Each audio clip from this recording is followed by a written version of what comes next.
One of the most common things I hear from people who do the Whole30 is there's so much support that needs to go into doing the program, finishing the program, transitioning into your food freedom, living your food freedom. A lot of people come to the program with practical questions. So if I can't eat my, cereal for breakfast, what am I going to eat? Or my coworkers invited me to happy hour. How do I handle happy hour? So a lot of it's practical. But people are also struggling with their emotional relationship with food and how to talk to family and friends about their new health pursuits and about the Whole30 program. And so the questions run much deeper than just food, and we try to provide support around so many different areas, helping people change their habits, helping people address their emotional relationship with food, helping them find other ways to self-love or cope or self-soothe or show love to someone else.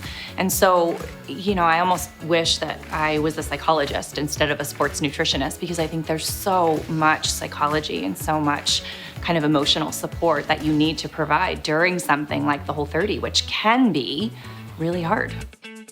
I participate in a lot of online communities, forums, social media pages, and I have to say that the Whole30 community is the most positive and welcoming and engaged community I've ever had the privilege of being a part of.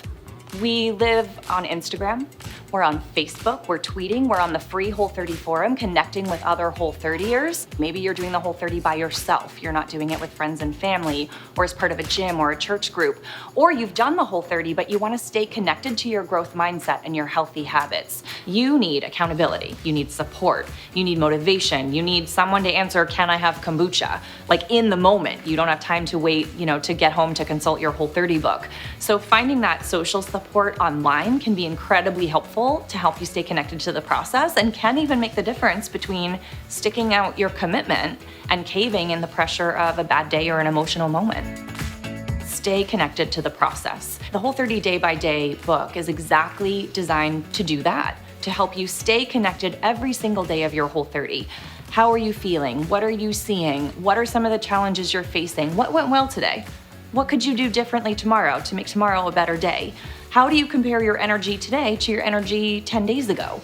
Look at all the progress that you're making. The more closely connected you stay, the better a chance you have of making those new healthy habits stick. Because in life after the 30 days, where you no longer have the rules to kind of fall back on, that's what you need the most to continue changing your language around food and your body, where food is no longer good or bad. There's no morality attached to it.